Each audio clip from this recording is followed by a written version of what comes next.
Welcome back, Knuckleheads. I'm Lupine Fiasco, this is Daily Fab Gameplay, and today marks our first day of preparation for the 2024 US Nationals. That's right, coming off the back of a terrible performance last weekend, I took our new best friend KO to the finals of a 32-person RTN event where I was narrowly beaten in the mirror. I'll talk all about the meta and my matchups in a minute, but let me first invite you to check out the deck list in the video description below. While you're down there, if you haven't already done so, please consider subscribing to my channel. A YouTube subscription is the best free way to support me and to make sure that you see daily Fab gameplay in your video feed 5 days a week.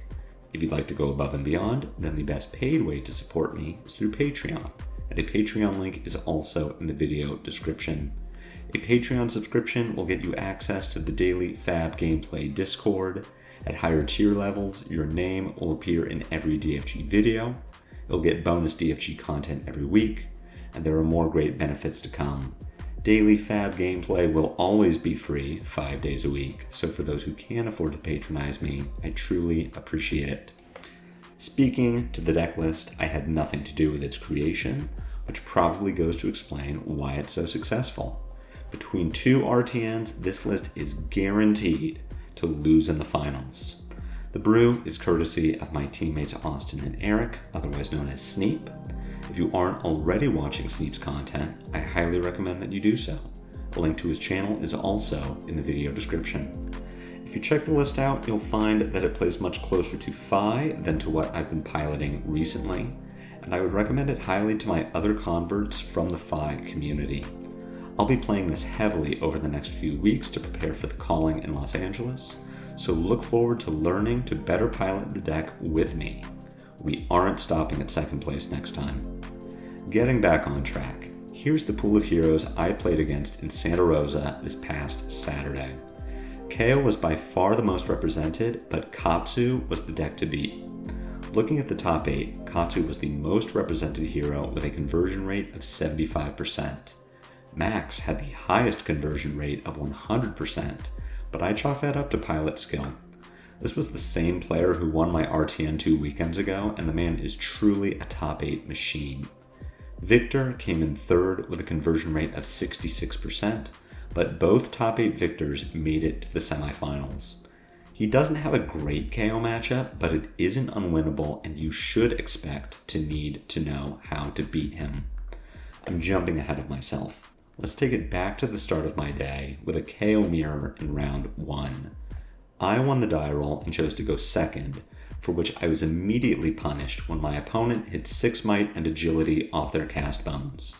My opening hand was Savage Feast, Swing Big, Reckless Swing, and another blue, and I answered by pitching the Reckless to play Swing Big and arsenaling my Savage Feast. In hindsight, I wonder if Reckless Swing would have been the better card to have in Arsenal. Pitching it on turn 1 guarantees I'll never see it again, and Savage Feast without agility is extremely underwhelming. Reckless in Arsenal has the potential to stuff a Pulping, a play that I would have been happy to make several turns later, and will always have the potential to kill an opponent who falls low enough on life total. Considering how Feast rotted in my arsenal for several turns before eventually being played just for value, arsenaling Reckless in this situation sounds correct. I managed to catch up on life total with a double Blood Rush turn for 18, but couldn't take tempo back to avoid dying to a Bear Fangs, Beaten Trackers, Heart and Cross Trap, Wild Ride finish. Round 2 put me against a Fi in the loser's bracket. I won the die roll and chose to go second, for which I was immediately punished when I drew Cast Bones and Blood Rush in my opening hand. An early Art of War Pouncing Link's double finisher turn from Fi put me on the back foot, but defensive play brought me back into it. With Fi having no mask and KO having Flesh Bag, all I needed to do was play safe until I could find some power to close out the game. A lucky discard from Wild Ride let me keep the Blood Rush Bellow that came from the top of my deck, which then enabled a big claw and finisher line to take the win. Round 3 brought me into another KO mirror, where I lost the die roll and went first. This line immediately punished my opponent when I drew Cast Bones in my opening hand, It's my turn to play KO now. Castbones hit, setting me up for a big, humble play from Arsenal. My opponent answered by rolling Scab Skins in an attempt to play swing big at his own Castbones, but unluckily rolled a 1. The game spiraled from there, and I won with an effective 12 life, or more, depending on how you value Fleshbag, remaining. But I do wonder if I played too conservatively. Maybe I was supposed to play more aggressively and try to end the game sooner? Aggro KO versus mid-range KO is an interesting matchup that I wouldn't call 50-50, despite theoretically being a mirror, and this distinction will come back to haunt us later. Moving on though, round 4 put me in a team kill situation against my ride to the shop. I lost the die roll against his Dromai and was put second. This was a masterclass in disciplined Dromai play as he proceeded to take 30 damage over 3 turns to build a truly frightening board of dragons while never giving me the opportunity to pop. He very quickly closed the life gap with a combination of Miragai, Asvalai, Chromai with Ash, and Burn Them All, though I was able to spend some tempo to clear all that up with Go Again attacks and Claw. A lucky Wild Ride discard gave me a Castbones follow-up, turning into Wild Ride for 13, followed by Savage Beatdown for 12 on the next turn. A Blood Rush follow-up to that gave me the game, and I chalk my win up to the sheer density of Go Again attacks in this deck. Dromai can be a tough matchup if you aren't able to clean up the dragons quickly, and starting a turn with Wild Ride or Pulping is our clearest path to success. Round 5 put me into my third KO mirror of the day against my buddy Tommy, whom all of you have seen on Daily Fi Gameplay number 115. Tommy has been a KO devotee since before release, and has been deep in the tank on the best way to build the hero. This would be another battle between aggro and mid-range KO, which I was lucky enough to go second in after winning the die roll. Seeing as neither player resolved the Castbones even once, this was truly a close game.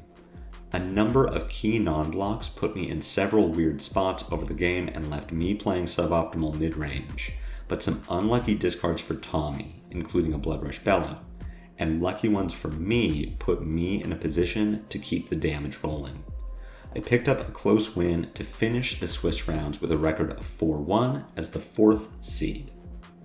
After a brief snack and bathroom break, I matched up against the sole Max player. Seeing as I was the higher seed, I chose to go first with the intention of delaying Max's ability to start making hyperdrivers.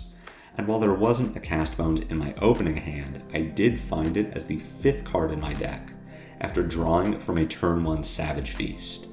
My next turn let me attack with Go Again and end with Castbones to create agility. So let me ask, Command and Conquer for 12 with Go Again followed by Send Packing is a legal play, right? Sniping the Mechanoid in Arsenal and seeing one get pitched to put my count of remaining Mechanoids at 1, and a series of high-value turn cycles prevented my opponent from compiling the necessary hyperdrivers to play it. I was also lucky enough to find a smashing performance to put into Arsenal. A chain of 16 damage Blood Rush Bellow turns preempted me ever needing to use it, and I moved on to the semifinals with a Nationals qualification in hand. Round 2 of the top 8 paired me with my first victor of the day, and, as lower seed, I was chosen to go first. Honestly, everything just lined up. Every Castbones hit 6 attacks, and every Blood Rush was a banger. My opponent was playing Terra Sunders and Sink Belows, which, when combined with Test of Strength and a number of 4-power blues, had me winning most clashes.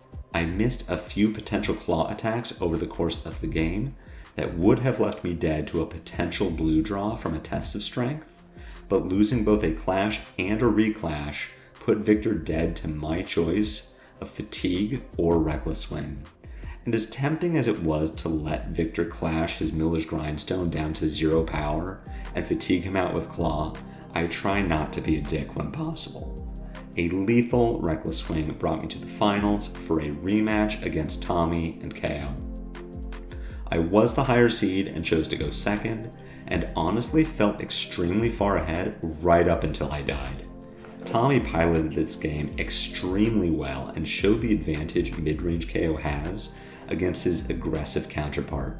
And despite lining up great Blood Rush and Cast Bones turns, Tommy was able to sustain until he found a turn to pivot with Send Packing for 8 with Go Again, followed by Bare Fangs for 8. I got greedy and chose to keep a 4-card 20 damage hand, allowing myself to fall to 4, which put Tommy to 1 before he killed me with a Pulping for 8 with Dominate. I could have and should have blocked the Send Packing with cards and armor to keep a 3-card 16 damage hand, but I honestly think I would have been hard-pressed to win from that position. If Tommy could continue to block, he would eventually catch me without Go Again, at which point he can 3-card Blood Rush to kill me. That said, it was absolutely a misplay not to block the Send Packing, and who knows? Maybe blocking correctly would have given me the win and the gold foil Snapdragon Scalers that now rest comfortably in Tommy's collection. It was a close game, and I'm not embarrassed or upset to lose it, but I am fully intending to get the win next time. Transitioning to over and underperformers, I would be remiss if I didn't call this entire deck an overperformer. I've been struggling with a lack of confidence in KO since my last RTN, and was honestly considering bringing Fi this last Saturday, but this list really restored my faith in the hero. It's possible that mid-range KO might end up as the de facto list, but Green Fi is something that really speaks to me and my skill set. If I did have to name one card that truly shined, it would be Yellow Pulping. Pitch it early to fuel your turn and play it late to win the game? Yes, please. Go Again is the heart of this deck, and Yellow Pulping is the perfect combination of finisher, turn extender, and pseudo blue pitch. Conversely, my underperformer of the week is Enlightened Strike. I don't see a world where I cut E-Strike. It's versatile and a great way to convert a 4-card hand when you have tempo, and gets a huge shout out for being a Go Again attack that won't discard your Cast Bones by mistake. But more often than not, I find myself overcommitting to attacking with it rather than playing more conservatively. That greedy play that cost me the finals, yeah, that was to keep an E-Strike. I think the card is rock solid, but that I too often commit to keeping it when the correct play is to block. I also find myself wishing that it was any 2-cost 6-power brute attack about 90% of the time. This very likely speaks to a skill issue more than anything, and is my biggest takeaway for what I need to improve in my own play. Overall, I'm extremely pleased with my performance this week, and I'm very excited to attend my very first Nationals event in June. I have a lot of work to do between now and then, and I hope you'll join me in tightening and optimizing my gameplay in the future. I do hope you enjoyed this video. Perhaps you learned something from my experience. If so, be sure to assault and batter that like button. My comments are always open for any questions or feedback. Again, if you have not already done so, please consider a YouTube subscription.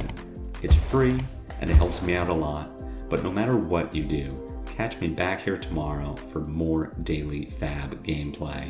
And until then, take care.